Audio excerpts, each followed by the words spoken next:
Next important part is pupil of the eye. So what is the pupil? जो iris है इनके बीच में जो छोटा सा पोर है इसी को हम लोग pupil कहते हैं. And pupil is like a window to our eyes. It is like a window to our eyes. To our eyes. ये एक विंडो की तरह है. इससे क्या होता है? लाइट इसके बीच में चली जाती है. It regulates the amount of light entering our eyes. तो pupil क्या है?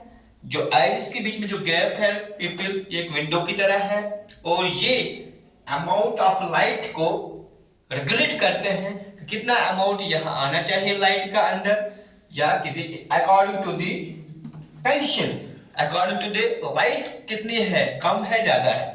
ठीक है बच्चों, तो ये आइरिस हो गया. इसके बाद इंपॉर्टेंट पार्ट जो आएगा है वो है क्रिस्टलाइन लेंस. Crystalline lens.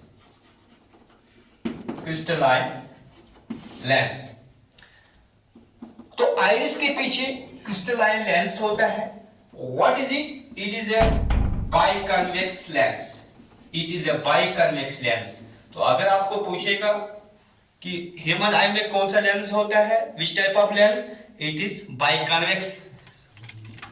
यानी ये इस दोनों साइड से कन्वेक्स है, यहां से भी कन्वेक्स है और यहां से भी कन्वेक्स है. तो क्या हो गया? बाइकन्वेक्स lens.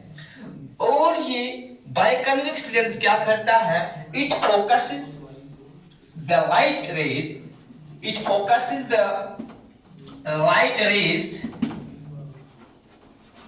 In such a way to meet at the retina. तो यहाँ पे जब लाइट आएगी ये इस लाइट को रिफ्रैक्ट करेगी इन सच अ मैनर ताकि ये लाइट जो है ये रिफ्लेक्ट होने के बाद वो लाइट ये बराबर मिल जाएंगे रेटिना के ऊपर. अगर ये लाइट रेटिना से आगे या रेटिना के पीछे मिलेगी तो कोई इमेज फॉर्मेशन नहीं होगी, जो कि ऑलरेडी आपको पता है जहां पे रिफ्लेक्टेड लाइट मिल जाती है उसी पॉइंट पे इमेज बन जाती है. तो इस तरीके से ये क्रिस्टलाइन लेंस लाइट को रिफ्रैक्ट करता है. तो वो आप रिफ्रैक्शन के बाद कहां पे मिलेगी? रेटिना के ऊपर जहां पे हमारी इमेज बनेगी. ठीक है, तो इसके बाद क्रिस्टलाइन लेंस के बाद हमारा जो इंपॉर्टेंट पार्ट, सबसे इंपॉर्टेंट पार्ट है दैट इज रेटिना. तो रेटिना जो है अभी मैंने बताया था अंदर वाली लेयर जो है दिस इज द रेटिना. अब ये रेटिना क्या चीज है? It's actually a photo sensitive screen. Retina is a photo sensitive screen and it is made up of important photo or light sensitive cells. This retina is made up of photosensitive cells which are called as, there are two types of cells, rods and cones. दो types के cell इसमें होते हैं, present होते हैं इस retina में. एक रॉड सेल्स, दूसरा कोन सेल्स. ये नाम से ही जाहिर है इनको रॉड सेल्स इसलिए बोलते हैं because they are rod shaped. इनको कोन सेल्स इसलिए बोलते हैं because they are cone shaped. तो ये दो टाइप्स के सेल्स फोटोसेंसिटिव सेल्स होते हैं, they are sensitive to light. ये दो टाइप्स के सेल्स होते हैं प्रेजेंट रेटिना के अंदर. ठीक है, अब इसके बाद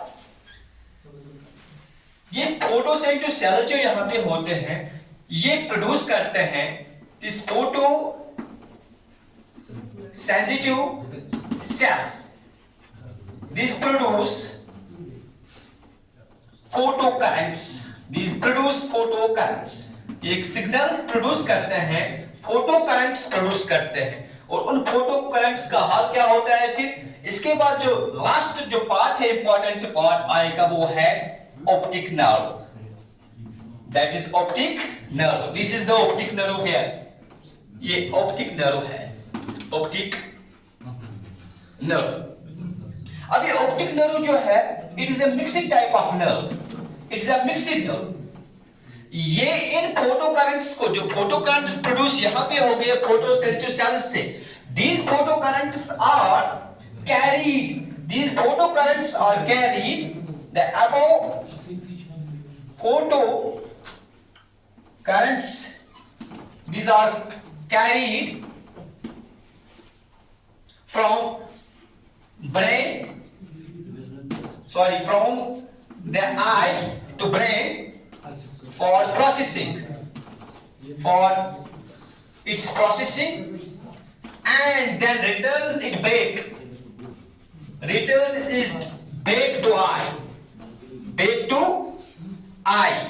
for interpretation. तो फोटो करंट जब प्रोड्यूस होते हैं यहाँ पे, यहाँ से ये फोटो करंट्स प्रोड्यूस होने के बाद ऑप्टिक नर्व के जरिए से ब्रेन तक जाते हैं, और ब्रेन में वहां पे प्रोसेसिंग होती है उन सिग्नल्स की, और वो सिग्नल्स फिर वापस प्रोसेसिंग के बाद आते हैं आई में, वापस आते हैं इंटरप्रिटेशन के लिए। फिर हमें सेंस मिल जाता है कि हमने वो वाला चीज देखा, हमने वो ऑब्जेक्ट ऑब्जर्व किया, हमने ऑब्जेक्ट देखा, वो कलरफुल ऑब्जेक्ट देखा, इसके बाद ही हमें पता चल जाता है। तो ओवरऑल ये सारे इंपॉर्टेंट पार्ट्स थे।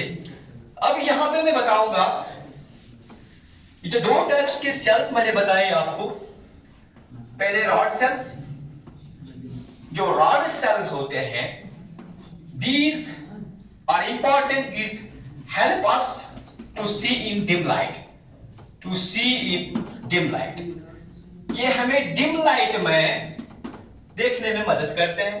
और अगर इनकी डेफिशिएंसी होगी, deficiency of rods, these cause reduced ability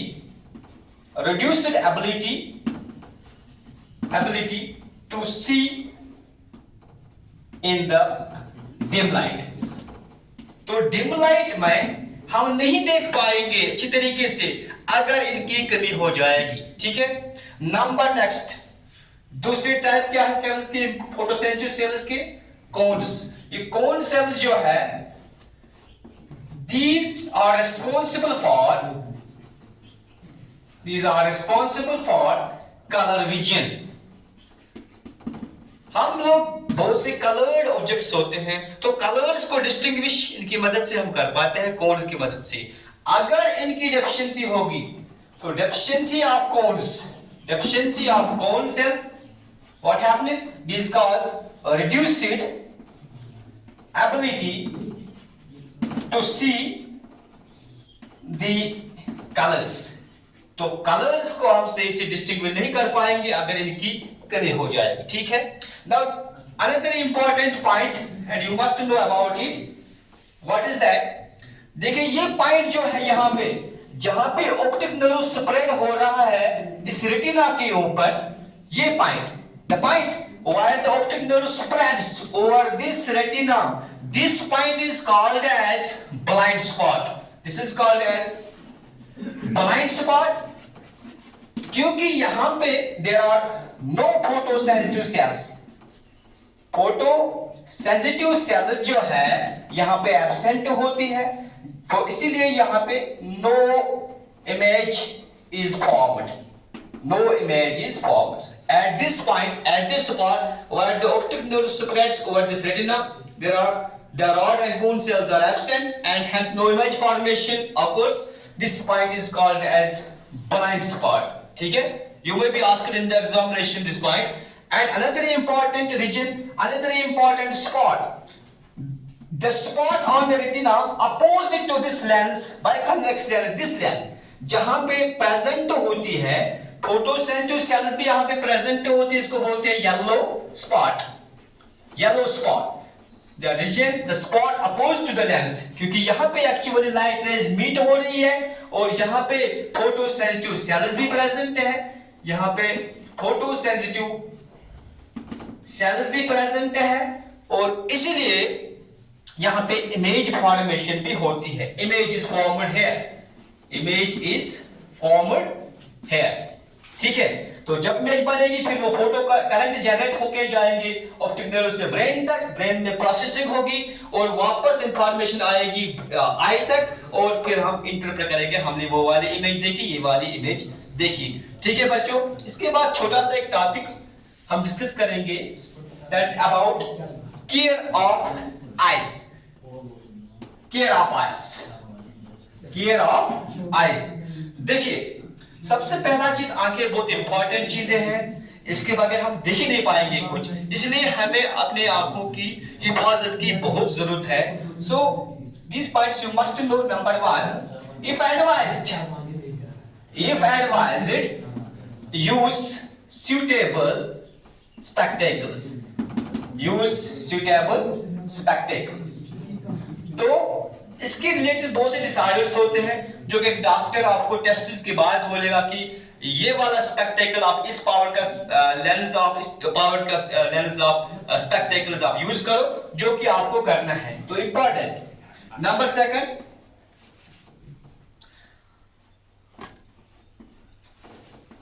insufficient light. Insufficient light जो होती है, इनसफिशिएंट लाइट में प्रॉब्लम्स क्रिएट हो जाती है, आई स्ट्रेन एंड हेडेक।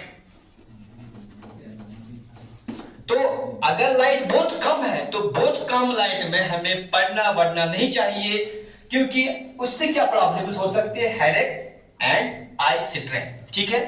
तो दूसरा चीज, number third, too much light. ज्यादा अगर फास्ट लाइट है, अगर बहुत ब्राइट लाइट है, लाइट जैसे हम डायरेक्टली सन की तरफ देखेंगे, या एक पावरफुल लैंप है, या एक लेजर टॉर्च है, लेजर टॉर्च है फॉर एग्जांपल, तो ये भी हमें हमारी आंखों को डैमेज कर सकते हैं। It can injure the important screen, injure the retina. ठीक है बच्चों, तो ये रेटिना जो इंपॉर्टेंट लेयर है, इससे डैमेज हो सकता है अगर हम डायरेक्टली एक फास्ट ब्राइट लाइट की तरफ देखेंगे कंटिन्यूअसली। ठीक है। तो ये चीज भी आपको ध्यान में रखना होगा during the care of the eyes. Number next point, read eight suitable distance. तो प्रॉपर डिस्टेंस पे आपको पढ़ना चाहिए, ज्यादा नजदीक पे नहीं, ज्यादा दूर भी नहीं, क्योंकि हमारी आइज को स्ट्रेन हो सकता है। ठीक है। नंबर नेक्स्ट पॉइंट, जो आइज होती है, आइज की हेल्थ के लिए विटामिन ए बहुत जरूरी है। Vitamin A is important for the eyes. ठीक है। विटामिन ए जो है, अगर इसकी डेफिशिएंसी हो जाएगी तो रॉड सेल जो है खुद विटामिन ए से बने होते हैं, उनके मटेरियल रोडोप्सिन। तो विटामिन ए बहुत जरूरी हमें डाइट में लेना चाहिए for the health of the eyes. ठीक है। इसीलिए you must eat raw carrot and स्पाइनच, क्योंकि स्पाइनच और रॉ कैरेट ऐसे ही एज ए सलाद के तौर पे कैरेट खाना चाहिए, क्योंकि इसमें ये easy source of vitamin A है, और स्पाइनच में भी विटामिन ए आपको मिलेगा। तो ये जरूरी होती है आइज की हेल्थ के लिए। ठीक है बच्चों, तो यहां तक ऑलमोस्ट हमने पूरा चैप्टर कवर किया है, और hope you will answer the question जो मैंने आपसे पूछे हैं। I will check in the comment section your answers, and till then thank you, take care.